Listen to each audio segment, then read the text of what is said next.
Hello hi എല്ലാവർക്കും ലേണിയുടെ പുതിയ വീഡിയോയിലേക്ക് സ്വാഗതം. ഞാൻ ഋതു കൃഷ്ണ. നമ്മളിന്ന് ഡിസ്കസ് ചെയ്യാൻ പോകുന്നത് ഇന്ത്യൻ ജോഗ്രഫിയിലെ ഇന്ത്യൻ ഭൂമിശാസ്ത്രത്തിൽ ചോദിച്ചിട്ടുള്ള പ്രീവിയസ് ഇയർ ക്വസ്റ്റ്യൻസ് ആണ് നമ്മളിന്ന് ഡിസ്കസ് ചെയ്യാൻ പോകുന്നത്. അതിൽ നമ്മൾ ഇന്ത്യൻ ഭൂമിശാസ്ത്രത്തിൽ ഇന്ത്യൻ ഭൂപ്രകൃതിയെക്കുറിച്ച് പറഞ്ഞു, ഭൂപ്രകൃതി വിഭാഗങ്ങളെക്കുറിച്ച് പറഞ്ഞു, ഉത്തരപർവ്വത മേഖല, ഹിമാലയം, ഹിമാദ്രി, ഹിമാചൽ, ശിവലിക്കിനെ കുറിച്ചൊക്കെ നമ്മൾ ഡിസ്കസ് ചെയ്തായിരുന്നു. അത് നമ്മുടെ ആദ്യത്തെ ഭാഗത്തിലുണ്ട്. ഇന്ത്യൻ ഭൂമിശാസ്ത്രത്തിലെ ഭാഗം 1 ഇത് നമ്മൾ ഭാഗം 2 കാണാത്തുണ്ടെങ്കിൽ നമ്മുടെ ലേണിനോ ജനറൽ PSC എന്നുള്ള ചാനൽ നോക്കുക. അപ്പോൾ നിങ്ങൾക്ക് എല്ലാ വീഡിയോസും കിട്ടും. ഓക്കെ, അപ്പോൾ നമുക്ക് നമ്മുടെ ഇന്നത്തെ വീഡിയോയിലേക്ക് വേഗം പോവാം. നമുക്ക് 10 ക്വസ്റ്റ്യൻസ് പ്രീവിയസിൽ ചോദിച്ചിട്ടുള്ള 10 ക്വസ്റ്റ്യൻസ് നമുക്ക് ഡിസ്കസ് ചെയ്യാനുണ്ട്, ഡീറ്റെയിൽ ആയിട്ട് ഡിസ്കസ് ചെയ്യാനുണ്ട്. അപ്പോൾ നമുക്ക് വീഡിയോയിലേക്ക് കിടക്കാം അല്ലേ. ആദ്യത്തെ ചോദ്യം, താഴെ തന്നിരിക്കുന്നവയിൽ കൃഷിക്ക് അനുയോജ്യമല്ലാത്ത പ്രദേശം ഏതാണ്? താഴെ തന്നിരിക്കുന്നവയിൽ കൃഷിക്ക് അനുയോജ്യമല്ലാത്ത പ്രദേശം ഏതാണെന്നാണ് ചോദ്യം. ഓപ്ഷൻസ് നോക്കാം. Option A Bhabar, option B Bhangar, option C Terai, option D Khadar. കൃഷിക്ക് അനുയോജ്യമല്ലാത്ത പ്രദേശം ഏതാണ്? The right answer is option A Bhabar. കൃഷിക്ക് അനുയോജ്യമല്ലാത്ത പ്രദേശം ഏതാണ്? ബാബർ ആണ് അല്ലെ. ഉത്തര മഹാസമുദ്രത്തിലെ പ്രധാനപ്പെട്ട 4 ഭൂപ്രദേശങ്ങളാണ് ബാബർ, ബങ്കർ, ടെറായി, ഗാദർ. നമ്മുടെ 4 ഓപ്ഷൻസ്. ഉത്തര മഹാസമുദ്രത്തിലെ പ്രധാനപ്പെട്ട 4 ഭൂപ്രദേശങ്ങളാണ് ഏതൊക്കെ? ബാബർ, ബങ്കർ, ടെറായി, ഗാദർ. നമ്മൾ പറഞ്ഞു ഉത്തര മഹാസമുദ്രത്തിലെ പ്രധാനപ്പെട്ട 4 ഭൂപ്രദേശങ്ങളാണ് ഏതൊക്കെ? ബാബർ, ബങ്കർ, ടെറായി, ഗാദർ അല്ലെ. എന്താണ് ഉത്തര മഹാസമുദ്രം എന്ന് പറഞ്ഞാൽ എന്താണ്? ഹിമാലയത്തിന് തെക്കും ഉപദ്വീപ പീഠഭൂമിക്ക് വടക്കായും സ്ഥിതി ചെയ്യുന്ന ഭൂപ്രദേശത്തിന് പറയുന്ന പേരാണ് എന്ത്? ഉത്തര മഹാസമതലം. ഹിമാലയത്തിന് തെക്കും ഉപദ്വീപീയ പീഠഭൂമിക്ക് വടക്കായും സ്ഥിതി ചെയ്യുന്ന ഭൂപ്രദേശത്തിന് പറയുന്ന പേരെന്താണ്? ഉത്തര മഹാസമതലം എന്നാണ്. ഇന്ത്യയിലെ ഏറ്റവും വലിയ കാർഷിക ഭൂമിയാണ് ഉത്തര മഹാസമുദ്രം. അതുപോലെ തന്നെ ലോകത്തിലെ ഏറ്റവും വിസ്തൃതമായ ഏക്കൽ സമതലവും ഏത് തന്നെയാണ്? ഉത്തര മഹാസമുദ്രം തന്നെയാണ്. ലോകത്തിലെ ഏറ്റവും വിസ്തൃതമായ ഏക്കൽ സമതലവും ഏത് തന്നെയാണ്? ഉത്തര മഹാസമുദ്രം തന്നെയാണ്. ഇന്ത്യയുടെ ധാന്യപുര എന്നറിയപ്പെടുന്ന ഭൂപ്രദേശമാണ് ഏത്? ഉത്തര മഹാസമുദ്രം. എന്തൊക്കെ കാര്യങ്ങളാണ് പറഞ്ഞത്? ഇന്ത്യയിലെ ഏറ്റവും വലിയ കാർഷിക ഭൂമിയാണ് ഉത്തര മഹാസമുദ്രം എന്ന് പറഞ്ഞു. ലോകത്തിലെ ഏറ്റവും വിസ്തൃതമായ ഏക്കൽ സമതലമാണ് ഉത്തര മഹാസമുദ്രം എന്ന് നമ്മൾ പറഞ്ഞു. ഇന്ത്യയുടെ ധാന്യപുര എന്നറിയപ്പെടുന്ന ഭൂപ്രദേശമാണ് ഏത്? ഉത്തര മഹാസമതലം. എങ്ങനെയാണ് ഉത്തര മഹാസമതലം രൂപം കൊണ്ടത്? സിന്ധു, ഗംഗ, ബ്രഹ്മപുത്ര നദികളുടെയും അവയുടെ പോഷക നദികളുടെയും അവസാദ നിക്ഷേപ ഫലമായി രൂപം കൊണ്ട സമതല പ്രദേശമാണ് ഏത്? ഇന്ത്യയുടെ ധാന്യപുര എന്നറിയപ്പെടുന്ന ലോകത്തിലെ ഏറ്റവും വിസ്തൃതമായ ഏക്കൽ സമതലമായിട്ടുള്ള ഭാരതീയ സംസ്കാരത്തിന്റെ ഈറ്റിലം എന്നറിയപ്പെടുന്ന ഉത്തര മഹാസമതലം. ആ ഉത്തര മഹാസമുദ്രത്തിലെ പ്രധാനപ്പെട്ട 4 ഭൂപ്രദേശങ്ങൾ ഏതൊക്കെയാണ്? ബാബർ, ബങ്കർ, ടെറായി, ഗാദർ നമ്മൾ പറഞ്ഞു. അതിൽ കൃഷിക്ക് അനുയോജ്യമല്ലാത്ത പ്രദേശമാണ് ബാബർ എന്ന് നമ്മൾ പറഞ്ഞു. ശിവലിക് മലനിരകൾക്ക് സമാന്തരമായി 8 മുതൽ 16 കിലോമീറ്റർ വരെ വിസ്തൃതിയിൽ പാറക്കഷ്ണങ്ങൾ നിറഞ്ഞ ഇടുങ്ങിയ പ്രദേശമാണ് ബാബർ. ഓക്കെ, എന്താണ് പ്രദേശത്തിന്റെ പ്രത്യേകത? എന്താണ്? ശിവലിക് മലനിരകൾക്ക് സമാന്തരമായി 8 മുതൽ 16 കിലോമീറ്റർ വരെ വിസ്തൃതിയിൽ പാറക്കഷ്ണങ്ങൾ നിറഞ്ഞ ഒരു ഇടുങ്ങിയ പ്രദേശമുണ്ട്. ആ പ്രദേശത്തിന്റെ പേരെന്താണ്? ബാബർ എന്നാണ്. വ്യാപകമായ ഏക്കൽ അവസാദങ്ങൾക്കിടയിൽ ജലപ്രവാഹം അപ്രത്യക്ഷമാകുന്ന പ്രദേശമാണ് ബാബർ. അതുകൊണ്ടാണ് അവിടെ കൃഷിക്ക് അത് അനുയോജ്യമല്ലാത്ത പ്രദേശമായി. കാര്യം എന്താണ്? ജലപ്രവാഹം അപ്രത്യക്ഷമാകുന്ന പ്രദേശമായതുകൊണ്ട് തന്നെ കൃഷിക്ക് അത് ഒട്ടും അനുയോജ്യമല്ലാത്ത ഒരു പ്രദേശമാണ് ഏത്? ബാബർ എന്ന് പറയുന്നത്. രണ്ടാമത്തെ ചോദ്യത്തിലേക്ക് കടക്കാം. ഉത്തര മഹാസമുദ്രത്തിലെ ഏറ്റവും വിസ്തൃതമായ ഭൂപ്രദേശം ഏതാണ്? ഉത്തര മഹാസമുദ്രത്തിലെ ഏറ്റവും വിസ്തൃതമായ ഭൂപ്രദേശം. ഓപ്ഷൻസ് നോക്കാം നമുക്ക്. Option A Bhangar, option B Khadar, option C Terai, option D Bhabar. അപ്പൊ നമ്മൾ കൃഷിക്ക് അനുയോജ്യമല്ലാത്ത പ്രദേശം ബാബർ ആണെന്ന് പറഞ്ഞു അല്ലെ. ഉത്തര മഹാസമുദ്രത്തിലെ ഏറ്റവും വിസ്തൃതമായ ഭൂപ്രദേശം ഏതാണ്? The right answer is option A Bhangar. Okay, Bhangar. ഉത്തര മഹാസമുദ്രത്തിലെ ഏറ്റവും വിസ്തൃതമായ ഭൂപ്രദേശം ഏതാണ്? ബങ്കർ ആണ്. ഉത്തര മഹാസമുദ്രത്തിലെ പഴയ ഏക്കൽ നിക്ഷേപം എന്നറിയപ്പെടുന്നത് ബംഗലാണ്. ഉത്തര മഹാസമുദ്രത്തിലെ പഴയ ഏക്കൽ നിക്ഷേപം അറിയപ്പെടുന്നത് ബങ്കർ എന്ന പേരിലാണ്. ഇവിടം അത്രയ്ക്ക് ഫലപുഷ്ടമായ പ്രദേശമല്ല. കാങ്കർ എന്നറിയപ്പെടുന്ന ചുണ്ണാമ്പു കല്ലുകളാൽ സമൃദ്ധമാണ് ഇവിടുത്തെ മണ്ണ്.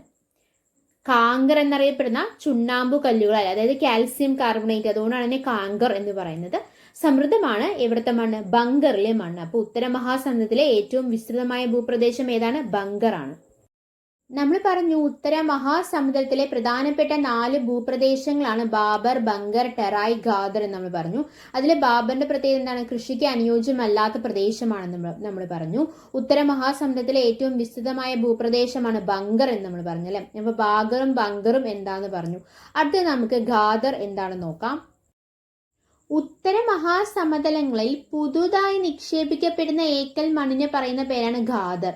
കൃഷിക്ക് ഏറ്റവും അനുയോജ്യമായ മണ്ണ് ഖാദറാണ്.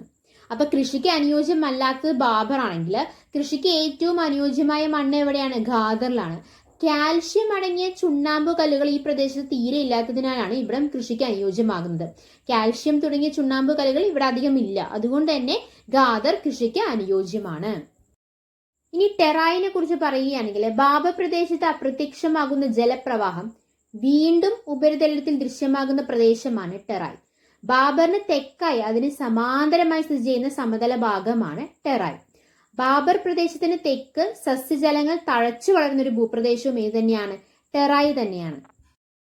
മൂന്നാമത്തെ ചോദ്യം, മാൾവ പീഠഭൂമിയുടെ പ്രധാന പ്രദേശങ്ങളിലേറെയും ഉൾപ്പെട്ടിരിക്കുന്ന സംസ്ഥാനം ഏതാണ്?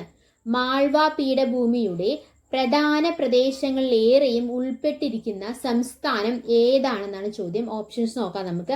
Option A Madhya Pradesh, option B Himachal Pradesh, option C Arunachal Pradesh, option D Andhra Pradesh. ഏതാണ് right answer? Right answer is option A Madhya Pradesh. Malwa പീഠഭൂമിയുടെ പ്രധാന പ്രദേശങ്ങളിലേറെയും ഉൾപ്പെട്ടിരിക്കുന്ന സംസ്ഥാനം ഏതാണ്? മധ്യപ്രദേശ് ആണ്. എന്താണ് മാൾവ പീഠഭൂമി? വിദ്യാ മലനിരകൾക്കും ആരവല്യ മലനിരകൾക്കും ഇടയ്ക്ക് സ്ഥിതി ചെയ്യുന്ന പീഠഭൂമി ഉണ്ട്. ആ പീഠഭൂമിയുടെ പേരാണ് എന്ത്? മാൾവ പീഠഭൂമി. മധ്യമേടുകളുടെ ഭൂരിഭാഗവും മാൾവ പീഠഭൂമിയുടെ ഭാഗമാണ്. മാൾവ പീഠഭൂമി മധ്യമേടുകളുടെ പടിഞ്ഞാറ് പ്രദേശത്ത് സ്ഥിതി ചെയ്യുന്നു. ഓക്കെ. മധ്യപ്രദേശ് എന്തൊക്കെയാണ് പ്രത്യേകതകൾ? മധ്യപ്രദേശ് എന്ന സ്റ്റേറ്റിന്റെ പ്രത്യേകതകൾ എന്തൊക്കെയാണ്? ഇന്ത്യയുടെ ഹൃദയം എന്നറിയപ്പെടുന്ന സംസ്ഥാനമാണ് മധ്യപ്രദേശ്. ഇന്ത്യയുടെ കടുവ സംസ്ഥാനം, ഇന്ത്യയുടെ സോയ സംസ്ഥാനം, വനവിസ്തൃതിയിൽ 1-ാം സ്ഥാനത്തുള്ള ഇന്ത്യൻ സംസ്ഥാനം, ഇതെല്ലാം ഏത് തന്നെയാണ്? മധ്യപ്രദേശ് തന്നെയാണ്. അപ്പൊ ഇന്ത്യയുടെ ഹൃദയം, കടുവ സംസ്ഥാനം, സോയ സംസ്ഥാനം, വനവിസ്തൃതിയിൽ 1-ാം സ്ഥാനത്തുള്ള ഇന്ത്യൻ സംസ്ഥാനവും ഏത് തന്നെയാണ്? മധ്യപ്രദേശ് തന്നെയാണ്. പഞ്ചായത്തി രാജ് നിയമപ്രകാരം ഇന്ത്യയിൽ ആദ്യമായി തെരഞ്ഞെടുപ്പ് നടന്ന ഇന്ത്യൻ സംസ്ഥാനം ഏതാണ്? മധ്യപ്രദേശാണ്. ഇന്ത്യയിലെ 2ാമത്തെ വലിയ സംസ്ഥാനം മധ്യപ്രദേശാണ്. ഇന്ത്യയിൽ ഏറ്റവും കൂടുതൽ സോയാബീൻ ഉൽപ്പാദിപ്പിക്കുന്ന സംസ്ഥാനം, അതുകൊണ്ടാണ് അതിനെ എന്ത് വിളിക്കുന്നത്? സോയാ സംസ്ഥാനം എന്ന് വിളിക്കുന്നത്. ഏറ്റവും കൂടുതൽ ദേശീയോദ്യാനങ്ങൾ സ്ഥിതി ചെയ്യുന്ന സംസ്ഥാനം ഏത് തന്നെയാണ്? മധ്യപ്രദേശ് തന്നെയാണ്. ഇന്ത്യയിൽ ആദ്യമായി സന്തോഷ വകുപ്പ് ആരംഭിച്ച ആദ്യ സംസ്ഥാനം ഏതാണ്? അത് മധ്യപ്രദേശാണ്. നിലവിൽ വന്ന വർഷം ഏതാണെന്ന് അറിയാമോ? 1956 നവംബർ 1 തന്നെയാണ്. കേരളം നിലവിൽ വന്ന അതേ വർഷം അല്ലെങ്കിൽ അതേ ഡേറ്റ് തന്നെയാണ് മധ്യപ്രദേശും നിലവിൽ വന്നിട്ടുള്ളത്. 1956 നവംബർ 1. തലസ്ഥാനം ഏതാണ്? ഭോപ്പാലാണ് അല്ലെ. സംസ്ഥാന മൃഗം ഏതാണ്? സ്വാം ഡിയർ ആണ്. സംസ്ഥാന പക്ഷി ഏഷ്യൻ പാരഡൈസ് ഫ്ലൈ ക്യാച്ചർ. സംസ്ഥാന പുഷ്പം പാരറ്റ് ട്രീ. മധ്യപ്രദേശിനെ വിഭജിച്ച് രൂപീകരിച്ച സംസ്ഥാനം ഏതാണ്? ഛത്തീസ്ഗഡ് ആണ് അല്ലെ. മധ്യപ്രദേശിനെ വിഭജിച്ച് രൂപീകരിച്ച സംസ്ഥാനം ഏതാണ്? ഛത്തീസ്ഗഡ്. ഇന്ത്യൻ സ്വാതന്ത്ര്യ ദിനത്തെ ഷാഹിദ് സമ്മാൻ ദിവസ് ആയി ആചരിക്കാൻ തീരുമാനിച്ച സംസ്ഥാനം അത് മധ്യപ്രദേശാണ്. ഇന്ത്യൻ സ്വാതന്ത്ര്യ ദിനത്തെ ഷാഹിദ് സമ്മാൻ ദിവസ് ആയി ആചരിക്കാൻ തീരുമാനിച്ച സംസ്ഥാനം ഏതാണ്? മധ്യപ്രദേശാണ്. 12 അതിൽ താഴെയോ പ്രായമുള്ള പെൺകുട്ടികളെ ബലാത്സംഗം ചെയ്താൽ വധശിക്ഷ നൽകുന്നതിനുള്ള ബിൽ പാസാക്കിയ നിയമസഭ മധ്യപ്രദേശിലാണ്. പട്ടാളക്കാർക്ക് ടോൾ നികുതി ഒഴിവാക്കിക്കൊണ്ട് ഉത്തരവ് പുറപ്പെടുവിച്ച സംസ്ഥാനവും മധ്യപ്രദേശ് തന്നെയാണ്. സാമ്പത്തിക വർഷം ജനുവരി 1 മുതൽ ഡിസംബർ 31 വരെ ആക്കിയ ആദ്യ ഇന്ത്യൻ സംസ്ഥാനവും ഏത് തന്നെയാണ്? മധ്യപ്രദേശ് തന്നെയാണ്. അടുത്ത ചോദ്യം, 4ാമത്തെ ചോദ്യം. യുനെസ്കോയുടെ ലോക പൈതൃക പട്ടികയിൽ പശ്ചിമഘട്ടത്തെ ഉൾപ്പെടുത്തിയ വർഷം ഏതാണ്? യുനെസ്കോയുടെ ലോക പൈതൃക പട്ടികയിൽ പശ്ചിമഘട്ടത്തെ ഉൾപ്പെടുത്തിയ വർഷം ഏതാണെന്നാണ് ചോദ്യം. ഓപ്ഷൻസ് നോക്കാം നമുക്ക്. Option A 2012 July 1, option B 2013 June 23, option C 2012 March 1, option D 2014 July 4. അപ്പൊ യുനെസ്കോയുടെ ലോക പൈതൃക പട്ടികയിൽ പശ്ചിമഘട്ടത്തെ ഉൾപ്പെടുത്തിയ വർഷം ഏതാണ്? ജൂലൈ 1 ജൂൺ 23 മാർച്ച് 1 ജൂലൈ 4 ഏതാണ്?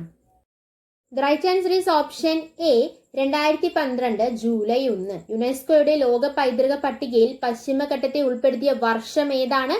2012 ജൂലൈ 1. പശ്ചിമഘട്ടം ലോകത്തിലെ ജൈവ വൈവിധ്യ പ്രധാനമായ കേന്ദ്രങ്ങളിൽ ഒന്നാണ് പശ്ചിമഘട്ടം. പശ്ചിമഘട്ടത്തെ ശരാശരി നീളം എത്രയാണെന്ന് അറിയാമോ? 1600 കിലോമീറ്റർ ആണ്. പശ്ചിമഘട്ടത്തിലെ ശരാശരി നീളം എത്രയാണ്? 1600 കിലോമീറ്റർ ആണ്. ഗുജറാത്ത് ടു മഹാരാഷ്ട്ര അതിർത്തി മുതൽ കന്യാകുമാരി വരെ പശ്ചിമഘട്ടം വ്യാപിച്ചു കിടക്കുന്നുണ്ട്. ഗുജറാത്ത് മഹാരാഷ്ട്ര അതിർത്തി മുതൽ കന്യാകുമാരി വരെ പശ്ചിമഘട്ടം വ്യാപിച്ചു കിടക്കുന്നുണ്ട്. പശ്ചിമഘട്ടം കടന്നു പോകുന്ന സംസ്ഥാനങ്ങൾ ഏതൊക്കെയാണ്? ഗുജറാത്ത്, മഹാരാഷ്ട്ര, ഗോവ, കർണാടക, തമിഴ്നാട്, കേരളം. ഗുജറാത്ത്, മഹാരാഷ്ട്ര, ഗോവ, കർണാടക, തമിഴ്നാട്, കേരളം. അറബിക്കടലിന് സമാന്തരമായി സ്ഥിതി ചെയ്യുന്ന പർവ്വതനിരയാണ് പശ്ചിമഘട്ടം. പശ്ചിമഘട്ടത്തിലെ ഏറ്റവും ഉയരം കൂടിയ കൊടുമുടി ഏതാണ്? ആനമുടിയാണ്. പശ്ചിമഘട്ടത്തിലെ ഏറ്റവും ഉയരം കൂടിയ കൊടുമുടി ഏതാണ്? ആനമുടിയാണ്. ആനമുടിയുടെ ഉയരം എത്രയാണ്? നമ്മൾ പറഞ്ഞു പശ്ചിമഘട്ടത്തിലെ ശരാശരി നീളം 1600 കിലോമീറ്റർ ആണ് നമ്മൾ പറഞ്ഞു. ആനമുടിയുടെ ഉയരം എത്രയാണ്? 2695 മീറ്റർ ആണ്. 2695 മീറ്റർ ആണ് ആനമുടിയുടെ ഉയരം. പശ്ചിമഘട്ടം കേരളത്തിൽ അറിയപ്പെടുന്നത് ഏത് പേരിലാണെന്ന് അറിയാമോ? സഹ്യപർവ്വതം എന്ന പേരിലാണ്. പശ്ചിമഘട്ടം കേരളത്തിൽ അറിയപ്പെടുന്നത് സഹ്യപർവ്വതം എന്ന പേരിലാണ്. തമിഴ്നാട്ടിൽ അറിയപ്പെടുന്നതോ നീലഗിരി മല എന്ന പേരിലാണ്. പശ്ചിമഘട്ടം കേരളത്തിൽ അറിയപ്പെടുന്നത് സഹ്യപർവ്വതം, തമിഴ്നാട്ടിൽ അറിയപ്പെടുന്നത് നീലഗിരി മല. അടുത്ത ചോദ്യം, 5ാമത്തെ ചോദ്യം, കാലാവസ്ഥാ ദിനം എന്ന്. കാലാവസ്ഥാ ദിനം എന്ന് ഓപ്ഷൻസ് നോക്കാം നമുക്ക്. Option A March 28, option B March 5, option C March 23, option D March 1. കാലാവസ്ഥാ ദിനം എന്നാണ്? Right answer is option C March 23. നമ്മൾ കാലാവസ്ഥയെക്കുറിച്ചുള്ള പഠനത്തിന് എന്താ പറയാ? മെറ്റീരിയോളജി എന്ന് പറയാം. മെറ്റീരിയോളജി എന്നാണ് കാലാവസ്ഥയെക്കുറിച്ചുള്ള പഠനത്തെക്കുറിച്ച് പറയാം. കാലാവസ്ഥാ ദിനം എന്നാണ്? മാർച്ച് 23. കാലാവസ്ഥയുമായി ബന്ധപ്പെട്ട അന്താരാഷ്ട്ര സംഘടനയെ പറയുന്ന പേരെന്താണെന്നറിയാമോ? വേൾഡ് മെറ്റീരിയോളജിക്കൽ ഓർഗനൈസേഷൻ എന്നാണ്. World meteorological organisation. ഇന്ത്യൻ കാലാവസ്ഥാ വകുപ്പ് സ്ഥാപിതമായ വർഷം എന്നാണ്? 1875. ഇന്ത്യൻ കാലാവസ്ഥാ വകുപ്പിന്റെ ആസ്ഥാനം ഏതാണ്?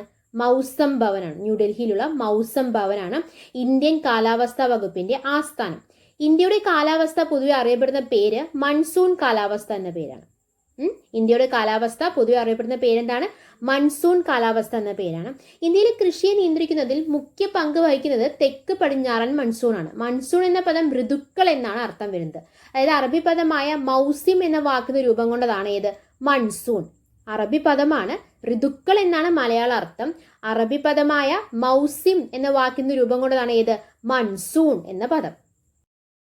ഋതുക്കളുടെ അവസാനമില്ലാത്ത നാട് എന്നറിയപ്പെടുന്ന രാജ്യമാണ് ഇന്ത്യ. ഋതുക്കളുടെ അവസാനമില്ലാത്ത നാട് എന്നറിയപ്പെടുന്ന രാജ്യമാണ് ഏത്? ഇന്ത്യ. അപ്പൊ നമ്മൾ എന്തൊക്കെ കാര്യങ്ങളാണ് പറഞ്ഞത്? കാലാവസ്ഥയെ കുറിച്ചുള്ള പഠനമാണ് മെറ്റീരിയോളജി എന്ന് പറഞ്ഞു. കാലാവസ്ഥ ദിനം എന്നാണ്? മാർച്ച് 23. ഇന്ത്യൻ കാലാവസ്ഥാ വകുപ്പ് സ്ഥാപിതമായ വർഷം 1875, 1875. ഇന്ത്യൻ കാലാവസ്ഥാ വകുപ്പിന്റെ ആസ്ഥാനം മൗസം ഭവൻ, ന്യൂഡൽഹിയിലാണ് അല്ലെ. ഇന്ത്യയുടെ കാലാവസ്ഥയെ പൊതുവെ അറിയപ്പെടുന്ന പേര് മൺസൂൺ കാലാവസ്ഥ എന്നാണ്. മൺസൂൺ എന്ന വാക്ക് അറബി പദമായ മൗസിം എന്ന വാക്കിന് രൂപം കൊണ്ടതാണ്. അതിന്റെ അർത്ഥം ഋതുക്കൾ എന്നാണ് അല്ലെ. ഋതുക്കളുടെ അവസാനമില്ലാത്ത നാട് എന്നറിയപ്പെടുന്ന രാജ്യം അത് ഇന്ത്യയാണ്.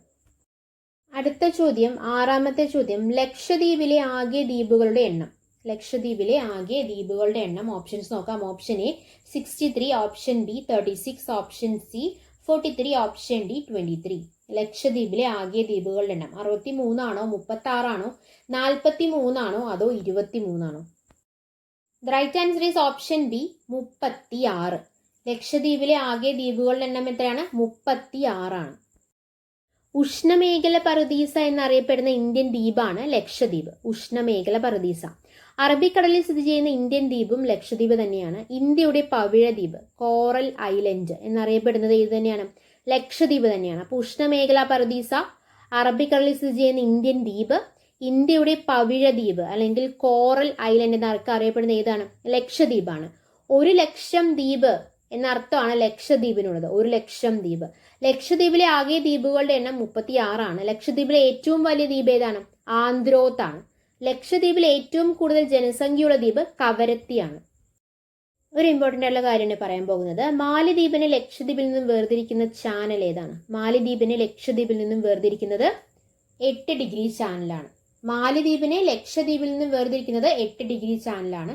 മിനിക്കോയ് ദ്വീപിനെ ലക്ഷദ്വീപിൽ നിന്നും വേർതിരിക്കുന്നത് 9 ഡിഗ്രി ചാനലാണ്. മാലിദ്വീപിനെ ലക്ഷദ്വീപിൽ നിന്ന് വേർതിരിക്കുന്നത് 8 ഡിഗ്രി ചാനൽ. മിനിക്കോയ് ദ്വീപിനെ ലക്ഷദ്വീപിൽ നിന്ന് വേർതിരിക്കുന്നത് 9 ഡിഗ്രി ചാനൽ. ആൻഡമാനെയും നിക്കോബാറിനെയും തമ്മിൽ വേർതിരിക്കുന്ന സമുദ്രഭാഗമാണ് 10 ഡിഗ്രി ചാനൽ. അപ്പോൾ 8, 9, 10. 8 ഡിഗ്രി മാലിദ്വീപിനെ ലക്ഷദ്വീപിൽ നിന്ന് വേർതിരിക്കുന്നു. മിനിക്കോയ് ദ്വീപിനെ ലക്ഷദ്വീപിൽ നിന്ന് വേർതിരിക്കുന്നത് 9 ഡിഗ്രി.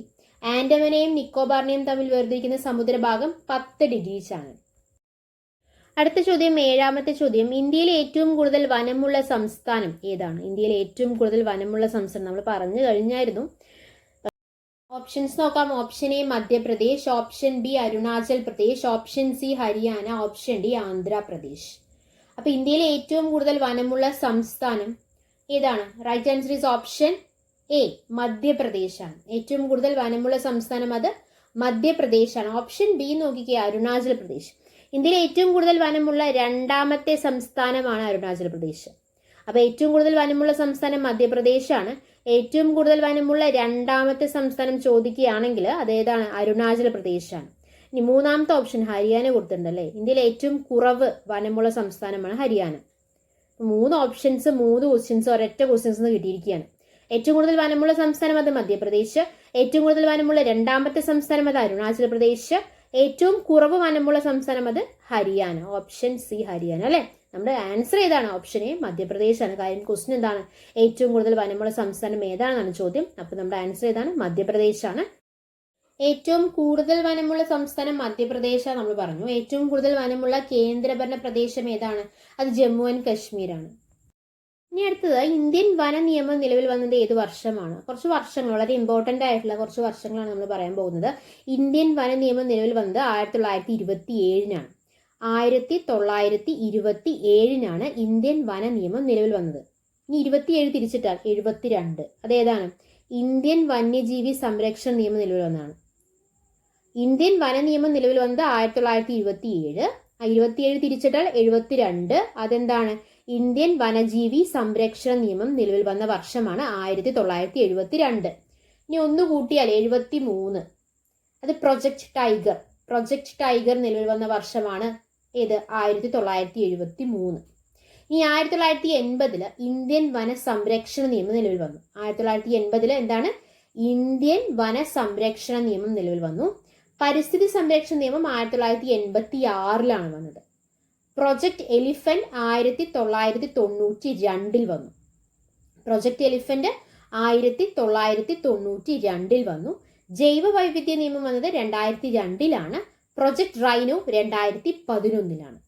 അപ്പൊ എത്ര കാര്യങ്ങൾ നമ്മൾ പറഞ്ഞത്? 1, 2, 3, 4, 5, 6, 7, 8 വളരെ ഇമ്പോർട്ടൻ്റ് ആയിട്ടുള്ള നിയമങ്ങൾ നിലവിൽ വന്ന വർഷങ്ങളെ കുറിച്ച് നമ്മൾ പറഞ്ഞത് അല്ലേ. ഏതൊക്കെ പറഞ്ഞു? ഇന്ത്യൻ വന നിയമം 1927. അത് തിരിച്ചിട്ടാൽ 72 ഇന്ത്യൻ വനജീവി സംരക്ഷണ നിയമം. ഒന്ന് കൂട്ടിയാൽ പ്രൊജക്ട് ടൈഗർ 1973. ഇന്ത്യൻ വന സംരക്ഷണ നിയമം 1980. പരിസ്ഥിതി സംരക്ഷണ നിയമം 1986. Project elephant 1992. ജൈവ വൈവിധ്യ നിയമം 2002. പ്രൊജക്ട് റൈനോ എപ്പോഴാണ്? 2011. അടുത്തത് എന്താണ് FSI? Forest survey of India. Forest survey of India ആണ് FSI. ഇന്ത്യയിലെ ഫോറസ്റ്റ് റിപ്പോർട്ട് തയ്യാറാക്കുന്നതാണ് FSI, forest survey of India. FSI forest report, അതായത് FSI എന്ന് പറയുന്നതാണ് ഫോറസ്റ്റ് സർവേ ഓഫ് ഇന്ത്യ. ആ റിപ്പോർട്ട് ആദ്യമായി തയ്യാറാക്കി തുടങ്ങിയ വർഷം ഏതാണ്? 1987-ലാണ്. FSI റിപ്പോർട്ട് ആദ്യമായി തയ്യാറാക്കി തുടങ്ങിയ വർഷം ഏതാണ്? 1987-ആണ്. അടുത്ത ചോദ്യം, 8ാമത്തെ ചോദ്യം, ഹിമാലയത്തിന്റെ നട്ടെല്ലെന്ന് വിശേഷിപ്പിക്കാവുന്ന ഏറ്റവും ഉയരമേറിയ പർവ്വതനിര. ഹിമാലയത്തിന്റെ നട്ടെല്ലെന്ന് വിശേഷിപ്പിക്കാവുന്ന ഏറ്റവും ഉയരമേറിയ പർവ്വതനിര ഏതാണെന്നാണ് ചോദ്യം. ഓപ്ഷൻസ് നോക്കാം. Option A Himadri, option B Himachal, option C Shivalik, option D trans Himalayan. Repeat ആയിട്ട് ചോദിച്ചൊരു ക്വസ്റ്റ്യൻ ആണ്. ഹിമാലയത്തിന്റെ നട്ടെല്ല് എന്ന് വിശേഷിപ്പിക്കാവുന്ന ഏറ്റവും ഉയരമേറിയ പർവ്വതനിര ഏതാണ്? Right answer? The right answer is option A Himadri. ഹിമാലയത്തിന്റെ നട്ടെല്ല് എന്ന് വിശേഷിപ്പിക്കാവുന്ന ഏറ്റവും ഉയരമേറിയ പർവ്വതനിര ഏതാണ്? ഹിമാദ്രിയാണ്. ഹിമാദ്രിയെ കുറിച്ച് പറയുകയാണെങ്കിൽ ഹിമാലയത്തിലെ ഏറ്റവും ഉയരം കൂടിയ പർവ്വതനിരയാണ് ഹിമാദ്രി. ഹിമാലയത്തിന്റെ നട്ടെല്ല് എന്ന് വിശേഷിപ്പിക്കുന്ന പർവ്വതനിരയാണ് ഏത്? ഹിമാദ്രി. നമ്മൾ ഓൾറെഡി പറഞ്ഞു കഴിഞ്ഞു. ഹിമാലയത്തിന്റെ ഏറ്റവും വടക്കായി സ്ഥിതി ചെയ്യുന്ന പർവ്വതനിരയാണ് ഹിമാദ്രി. അപ്പോൾ ഹിമാലയത്തിലെ ഏറ്റവും ഉയരം കൂടിയ പർവ്വതനിര, ഹിമാലയത്തിന്റെ നട്ടെല്ല്, ഹിമാലയത്തിന്റെ ഏറ്റവും വടക്കായി സ്ഥിതി ചെയ്യുന്ന പർവ്വതനിര ഏതാണ്? ഹിമാദ്രിയാണ്. ഇന്നർ ഹിമാലയം എന്നറിയപ്പെടുന്ന പർവ്വതനിരയാണ് ഹിമാദ്രി. ഇന്നർ ഹിമാലയം. ഗ്രേറ്റർ ഹിമാലയ എന്നറിയപ്പെടുന്ന പർവ്വതനിരയും ഏത് തന്നെയാണ്? ഹിമാദ്രി തന്നെയാണ്. അപ്പോൾ ഇന്നർ ഹിമാലയ എന്നറിയപ്പെടുന്നുണ്ട്, ഹിമാലയത്തിന്റെ നട്ടെല്ല് എന്നറിയപ്പെടുന്നുണ്ട്, ഹിമാലയത്തിലെ ഏറ്റവും ഉയരം കൂടിയ പർവ്വതനിരയാണ് ഗ്രേറ്റർ ഹിമാലയ എന്നും അറിയപ്പെടുന്നുണ്ട്. ഹിമാദ്രിയുടെ ശരാശരി ഉയരം 6000 മീറ്ററിന് മുകളിലാണ്. ഹിമാദ്രിയുടെ ശരാശരി ഉയരം എത്രയാണ്? 6000 മീറ്ററിന് മുകളിലാണ്. ഹിമാദ്രിയുടെ ഉപരിതലം ഗ്രാനൈറ്റാൽ സൃഷ്ടിക്കപ്പെട്ടവയാണ്. ലോകത്തിലെ ഏറ്റവും ഉയരം കൂടിയ കൊടുമുടിയായ മൗണ്ട് എവറസ്റ്റ് സ്ഥിതി ചെയ്യുന്ന പർവ്വതനിര ഏതാണ്? ഹിമാദ്രിയാണ്.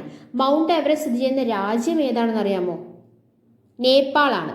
നേപ്പാളിൽ മൗണ്ട് എവറസ്റ്റ് അറിയപ്പെടുന്നത് മൗണ്ട് എവറസ്റ്റ് എന്നുള്ള പേരിലല്ല, സാഗർ മാത എന്ന പേരിലാണ്. നേപ്പാളിൽ മൗണ്ട് എവറസ്റ്റ് ഏത് പേരിലാണ് അറിയപ്പെടുന്നത്? സാഗർ മാത എന്ന പേരിലാണ്. ടിബറ്റിൽ മൗണ്ട് എവറസ്റ്റ് അറിയപ്പെടുന്നത് ഏത് പേരിലാണ്? ചോമോ ലുക്മ എന്ന പേരിലാണ്. ചോമോ ലുക്മ. ഹിമാലയത്തിന്റെ പ്രധാന പർവ്വതനിരകൾ നമുക്കെല്ലാം അറിയാമല്ലേ? നിങ്ങൾക്ക് അറിയാമെന്നുകൊണ്ടാണ് ഞാൻ പറയാതിരുന്നത്. ഹിമാദ്രി, ഹിമാചൽ, സിവലിക്, അതിലൊരെണ്ണമാണ് ഹിമാദ്രി അല്ലെ. ഹിമാലയത്തിന്റെ പ്രധാന പർവ്വതനിരയാണ് ഹിമാദ്രി. ഹിമാലയത്തിന്റെ ഏറ്റവും ഉയരം കൂടിയ പർവ്വതനിരയാണ്. ഹിമാലയത്തിന്റെ നട്ടെല്ലാണ്, വടക്കാണ് സ്ഥിതി ചെയ്യുന്നത് അല്ലെ. ഇന്നർ ഹിമാലയം എന്ന് പറയുന്നു, അതുപോലെ തന്നെ ഗ്രേറ്റർ ഹിമാലയം എന്ന് പറയുന്നു. ശരാശരി ഉയരം എത്രയാണ്? 6000 മീറ്ററിന് മുകളിലാണ് അല്ലെ. കാഞ്ചൻജംഗ, അന്നപൂർണ, നംഗപർവ്വതം എന്നീ പർവ്വതനിരകൾ സ്ഥിതി ചെയ്യുന്ന പർവ്വതനിര ഹിമാദ്രിയാണ്. കാഞ്ചൻജംഗയുടെ പ്രത്യേകത എന്താണ്? പൂർണ്ണമായും ഇന്ത്യയിൽ സ്ഥിതി ചെയ്യുന്ന ഉയരം കൂടിയ കൊടുമുടിയാണ് കാഞ്ചൻജംഗ അല്ലെ. അപ്പൊ കാഞ്ചൻജംഗ, അന്നപൂർണ, നംഗപർവ്വതം തുടങ്ങിയ പർവ്വതനിരകൾ സ്ഥിതി ചെയ്യുന്ന പർവ്വതനിര ഏതാണ്? ഹിമാദ്രിയാണ്. ലോകത്തിലെ ഏറ്റവും ഉയരം കൂടിയ മൂന്നാമത്തെ കൊടുമുടി ഏതാണ്? കാഞ്ചൻജംഗയാണ്. അത് സ്ഥിതി ചെയ്യുന്ന പർവ്വതനിര ഏതാണ്? ഹിമാദ്രി അല്ലേ. നമ്മൾ പറഞ്ഞ കാര്യം തന്നെയാണ് വീണ്ടും പറഞ്ഞത്. എങ്ങനെ വേണമെങ്കിലും ക്വസ്റ്റ്യൻ വരാം. പൂർണ്ണമായും ഇന്ത്യയിൽ സ്ഥിതി ചെയ്യുന്ന ഉയരം കൂടിയ കൊടുമുടി കാഞ്ചൻജംഗ, സ്ഥിതി ചെയ്യുന്ന പർവ്വതനിര ഹിമാദ്രിയാണ്. ലോകത്തിലെ ഏറ്റവും ഉയരം കൂടിയ മൂന്നാമത്തെ കൊടുമുടിയും ഏത് തന്നെയാണ്? കാഞ്ചൻജംഗ തന്നെയാണ്. അത് സ്ഥിതി ചെയ്യുന്ന പർവ്വതനിര ഏതാണ്? ഹിമാദ്രിയാണ്. കാഞ്ചൻജംഗ സ്ഥിതി ചെയ്യുന്ന സംസ്ഥാനം ഏതാണ്? സിക്കിം ആണ് അല്ലെ. ഹിമാദ്രിയിലെ ഉയരം കൂടിയ രണ്ടാമത്തെ കൊടുമുടിയാണ് കാഞ്ചൻജംഗ. നമ്മൾ പറഞ്ഞു പൂർണ്ണമായും ഇന്ത്യയിൽ സ്ഥിതി ചെയ്യുന്ന ഉയരം കൂടിയ കൊടുമുടിയാണ് കാഞ്ചൻജംഗ എന്ന് പറഞ്ഞു. ലോകത്തിലെ ഏറ്റവും ഉയരം കൂടിയ മൂന്നാമത്തെ കൊടുമുടിയാണ് കാഞ്ചൻജംഗ എന്ന് പറഞ്ഞു. ഇപ്പോൾ PSCയുടെ ക്വസ്റ്റ്യൻസിലൊക്കെ രണ്ടാമത്തെ ആൾക്കാരെ ചോദിക്കാറ് അല്ലെ. അപ്പോൾ പൂർണ്ണമായും ഇന്ത്യയിൽ സ്ഥിതി ചെയ്യുന്ന ഉയരം കൂടിയ രണ്ടാമത്തെ കൊടുമുടി ഏതാണ്? പൂർണ്ണമായും ഇന്ത്യയിൽ സ്ഥിതി ചെയ്യുന്ന ഉയരം കൂടിയ ആദ്യത്തെ കൊടുമുടിയാണ് ഏത്? കാഞ്ചൻജംഗ അല്ലെ. രണ്ടാമത്തെ കൊടുമുടി ഏതാണ്? നന്ദാദേവിയാണ്. കാഞ്ചൻജംഗ സിക്കിമിലാണ്. നന്ദാദേവി സ്ഥിതി ചെയ്യുന്ന സംസ്ഥാനം ഏതാണ്? ഉത്തരാഖണ്ഡാണ്. അടുത്ത ചോദ്യം, 9ാമത്തെ ചോദ്യം. ഈ അന്തരീക്ഷ പ്രതിഭാസത്തെ ഇന്ത്യയുടെ യഥാർത്ഥ ധനമന്ത്രി എന്ന് വിശേഷിപ്പിക്കാം. ഏത് പ്രതിഭാസത്തെ? ഈ അന്തരീക്ഷ പ്രതിഭാസത്തെ ഇന്ത്യയുടെ യഥാർത്ഥ ധനമന്ത്രി എന്ന് വിശേഷിപ്പിക്കാം. ഏത് പ്രതിഭാസത്തെ? ഓപ്ഷൻസ് നോക്കാം. Option A Loo, option B monsoon കാറ്റുകൾ, ഓപ്ഷൻ സി മഴ, ഓപ്ഷൻ ഡി നദികൾ. ഏത് പ്രതിഭാസത്തെയാണ് ഇന്ത്യയുടെ യഥാർത്ഥ ധനമന്ത്രി എന്ന് വിശേഷിപ്പിക്കാൻ പറ്റുന്നത്? The right answer is option B monsoon കാറ്റുകൾ.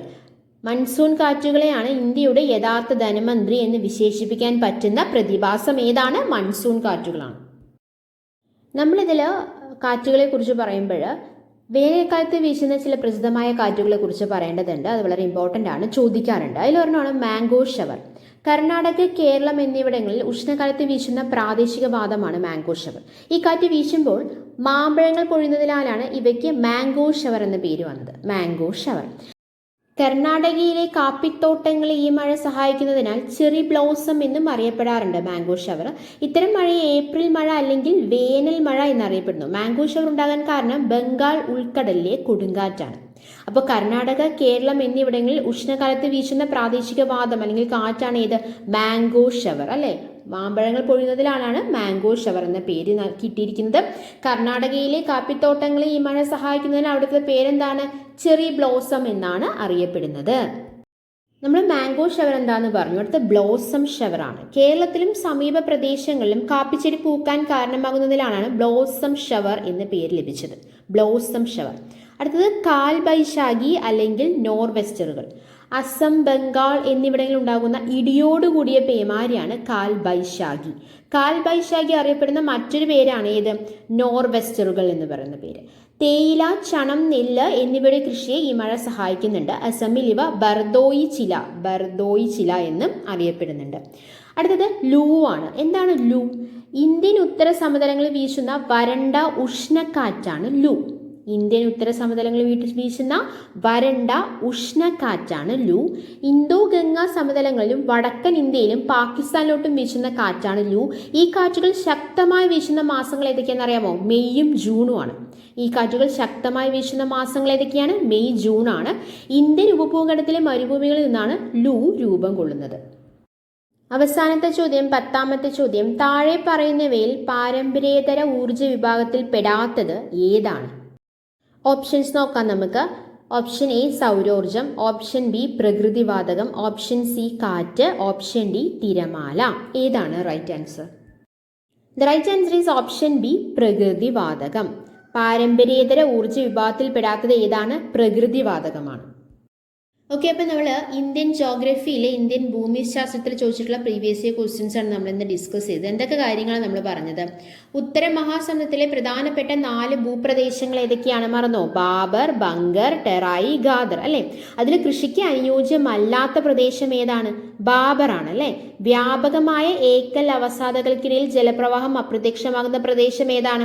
ബാബർ ആണ് അല്ലേ? ബാബർ പ്രദേശത്ത് അപ്രത്യക്ഷമാകുന്ന ജലപ്രവാഹം വീണ്ടും ഉപരിതലത്തിൽ ദൃശ്യമാകുന്ന പ്രദേശം ഏതാണ്? ടെറായി ആണ് അല്ലേ? ബാബറിന് തെക്കായി അതിന് സമാന്തരമായി സ്ഥിതി ചെയ്യുന്ന സമതല ഭാഗമാണ് ഏത്? ടെറായി അല്ലെ? ബാബർ പ്രദേശത്തിന് തെക്ക് സസ്യജലങ്ങൾ തഴച്ചു വളരുന്ന ഭൂപ്രദേശമാണ് ടെറായി. ദുധ്വ നാഷണൽ പാർക്ക് സ്ഥിതി ചെയ്യുന്ന ഭൂപ്രദേശം ഏത് തന്നെയാണ്? ടെറായി ആണ്. ഉത്തർപ്രദേശിലാണ് കേട്ടോ അത്, ദുധ്വ നാഷണൽ പാർക്ക്. ഇന്ത്യ വിഭജനത്തിന് ശേഷം പാകിസ്ഥാനിലെ കുടിയേറ്റക്കാർക്ക് കൃഷിഭൂമിക്ക് വേണ്ടി ഒരുക്കിയെടുത്ത പ്രദേശമാണ് ഏത്? ടെറായി. കൃഷിക്ക് ഏറ്റവും അനുയോജ്യമായ മണ്ണ് ഏതാണ്? ഗാദറാണ് അല്ലേ? നമ്മൾ പറഞ്ഞു കൃഷിക്ക് ഏറ്റവും അനുയോജ്യമായ മണ്ണ് ഏതാണ്? ഗാദറാണ് നമ്മൾ പറഞ്ഞു. പിന്നെന്താണ്? മാൾവ പീഠഭൂമിയുടെ പ്രധാന പ്രദേശങ്ങളേറെയും ഉൾപ്പെട്ടിരിക്കുന്ന സംസ്ഥാനം ഏതാണ്? മധ്യപ്രദേശാണ്. എന്താണ് മാൾവ പീഠഭൂമി? വിന്ധ്യ മലനിരകൾക്കും ആരവല്ലി മലനിരകൾക്കും ഇടയ്ക്ക് സ്ഥിതി ചെയ്യുന്ന പീഠഭൂമിയാണ് ഏത്?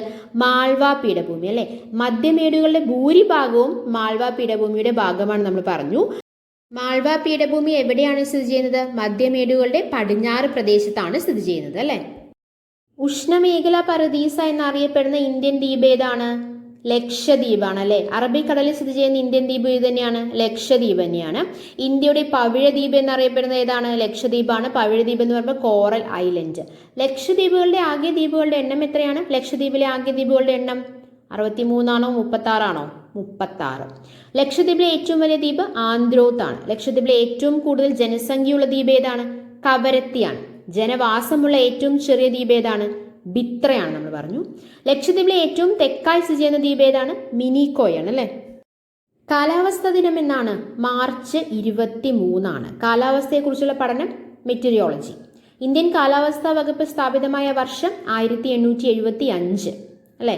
ഇന്ത്യൻ കാലാവസ്ഥാ വകുപ്പിന്റെ ആസ്ഥാനം മൗസം ഭവൻ, ന്യൂഡൽഹി. ഇന്ത്യയുടെ കാലാവസ്ഥ പൊതുവെ അറിയപ്പെടുന്ന പേര് മൺസൂൺ കാലാവസ്ഥ എന്നാണ്. മൺസൂൺ എന്ന പദം ഋതുക്കൾ എന്നാണ് അർത്ഥം എന്ന് പറഞ്ഞു. ഏത് വാക്കുന്നാണ്? അറബി പദമായ മൗസിം എന്ന വാക്കിന് രൂപം കൊണ്ടതാണ് ഏത്? മൺസൂൺ അല്ലെ? ഋതുക്കളുടെ അവസാനമില്ലാത്ത നാട് എന്നറിയപ്പെടുന്ന രാജ്യം ഏതാണ്? ഇന്ത്യയാണ് അല്ലെ? ഋതുക്കളുടെ അവസാനമില്ലാത്ത നാട് എന്നറിയപ്പെടുന്ന രാജ്യം ഏതാണ്? ഇന്ത്യയാണ്. ഇന്ത്യയിലെ ഏറ്റവും കൂടുതൽ വനമുള്ള സംസ്ഥാനം ഏതാണ്? മധ്യപ്രദേശാണ് അല്ലെ? അപ്പൊ ഏറ്റവും കൂടുതൽ വനമുള്ള 2ാമത്തെ സംസ്ഥാനം അരുണാചൽ പ്രദേശ്. ഏറ്റവും കുറവ് വനമുള്ള സംസ്ഥാനം ഹരിയാനയാണ്. ഇന്ത്യൻ വന നിയമം നിലവിൽ വന്നത് 1927. തിരിച്ചിട്ടാൽ ഇന്ത്യൻ വന്യജീവി സംരക്ഷണ നിയമം 1972. പ്രൊജക്ട് ടൈഗർ എപ്പോഴും ചോദിക്കാറുണ്ട്. 1973 മറക്കരുത്, 1973. ഏറ്റവും കൂടുതൽ വനമുള്ള കേന്ദ്രഭരണ പ്രദേശം ഏതാണ്? ജമ്മു ആൻഡ് കാശ്മീരാണ് അല്ലെ?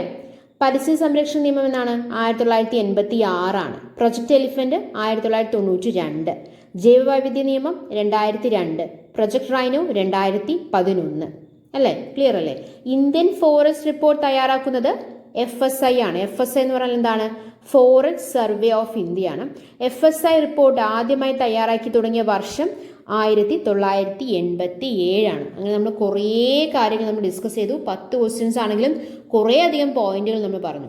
എടുത്ത കാര്യങ്ങളെല്ലാം നിങ്ങൾക്ക് വളരെ വ്യക്തമായി മനസ്സിലായെന്ന് പ്രതീക്ഷിക്കുന്നു. മനസ്സിലായിട്ടുണ്ടെങ്കിൽ നമ്മൾ ലേൺ എന്നുള്ള ചാനൽ സബ്സ്ക്രൈബ് ചെയ്യുക, സപ്പോർട്ട് ചെയ്യുക.